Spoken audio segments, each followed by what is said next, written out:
In 1995, a 233-year-old bank collapsed overnight. This wasn't just any bank. It financed the Napoleonic Wars. It funded the Louisiana Purchase, literally doubling the size of America. Even the Queen of England trusted them with her personal fortune. And one 28-year-old kid from a council estate destroyed it all. $1.4 billion. Gone. This is the story of Nick Leeson, the rogue trader. Nick Leeson grew up in Watford, England, working-class family. His dad was a plasterer, his mom was a nurse. His teachers said he was bad at math, which is ironic considering what comes next. In 1985, at 18, he got a job as a clerk at Coutts, one of the most exclusive private banks in England. His job? Settling paper checks. Boring, but he was paying attention. 2 years later, he jumped to Morgan Stanley, back office again, but now he was learning how futures and options actually worked. Then, in 1989, he joined Barings Bank, Britain's oldest merchant bank, founded in 1762. They sent him to Jakarta, Indonesia, where the back office was a disaster. Unpaid share certificates worth £100 million. Leeson fixed it in 10 months. He became the golden boy. Management loved him. He was ambitious, he was hungry, and he got results. So in 1992, when Barings wanted to open a futures trading office in Singapore, they picked Nick. He was made general manager of Barings Futures Singapore, trading on the Singapore International Monetary Exchange. He was 25. Here's the critical detail. He was put in charge of both the trading and the settlement, the buying and the bookkeeping. One person, no oversight, no one checking his work.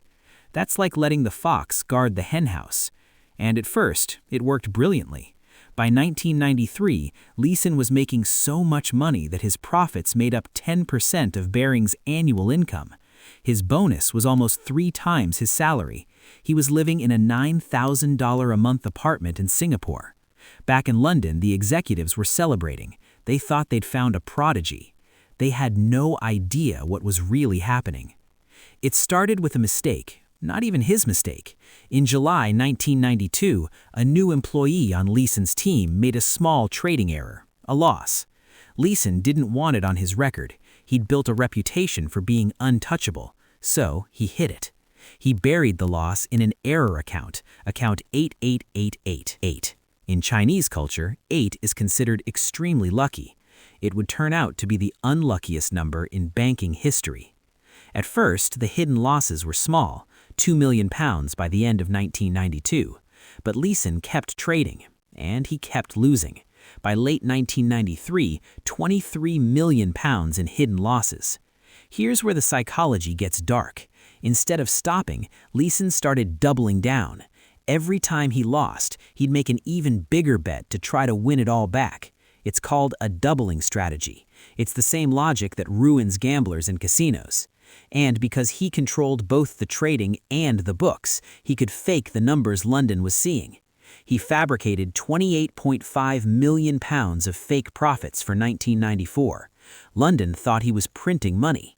When he needed more money to cover his positions, he'd call London with made-up reasons, and they'd send it. No questions asked. Millions flowed from London to Singapore, all to feed a hole that kept getting deeper.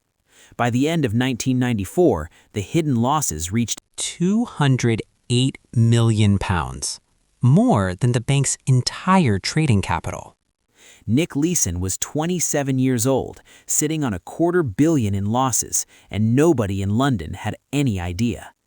Then came January 1995, and everything got worse. On January 16th, Leeson placed a massive bet called a short straddle. In simple terms, he was betting that the Japanese stock market, the Nikkei, would stay calm overnight. No big moves up, no big moves down, just stability. It seemed like a safe bet. Japan's economy was recovering from a 30-month recession. Then, at 5:46 a.m. on January 17, 1995, a magnitude 6.9 earthquake struck Kobe, Japan.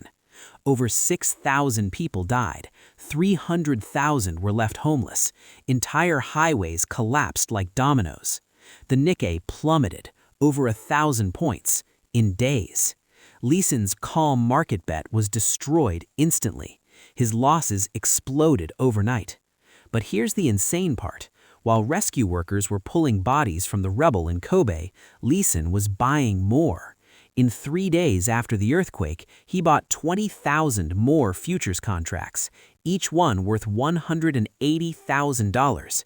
He was trying to single-handedly push the entire Japanese stock market upward through sheer volume of buying. It didn't work. By February, Leeson controlled half of all open interest in Nikkei futures and 85% of Japanese government bond futures. One man. The total losses hit £827 million. That's $1.4 billion, twice the bank's entire trading capital. On February 25, 1995, Nick Leeson wrote a note on his desk. It said 2 words, "I'm sorry." Then he grabbed his wife and fled Singapore. Back in London, Barings officials started looking for Leeson. He wasn't answering. On February 24th, they finally found account 8888. The number staring back at them was incomprehensible. The bank, the Queen's Bank, was broke. The Bank of England tried to organize a bailout. They called every major financial institution in the country. Nobody would touch it. The hole was too deep.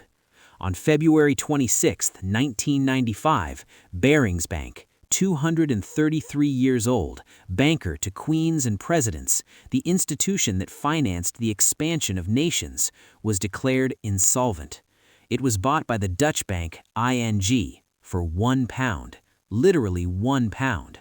1,200 employees in Singapore alone lost their jobs. Financial markets around the world shuddered.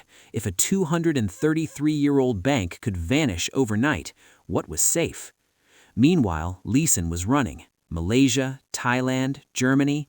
He was arrested at Frankfurt Airport on March 2nd, trying to get back to England.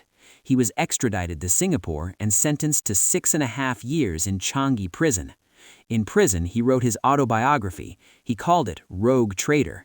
It was turned into a movie. Ewan McGregor played him. You can't make this stuff up. While serving his sentence, Leeson was diagnosed with colon cancer. He survived. He was released early in 1999.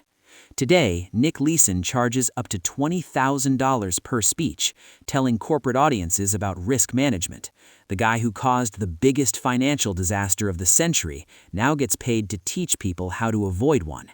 His case rewrote banking regulation worldwide. Separation of trading and settlement became mandatory. Surveillance systems, audit trails, real oversight, all because of one guy. Barings survived Napoleon. It survived 2 world wars. It survived the Great Depression.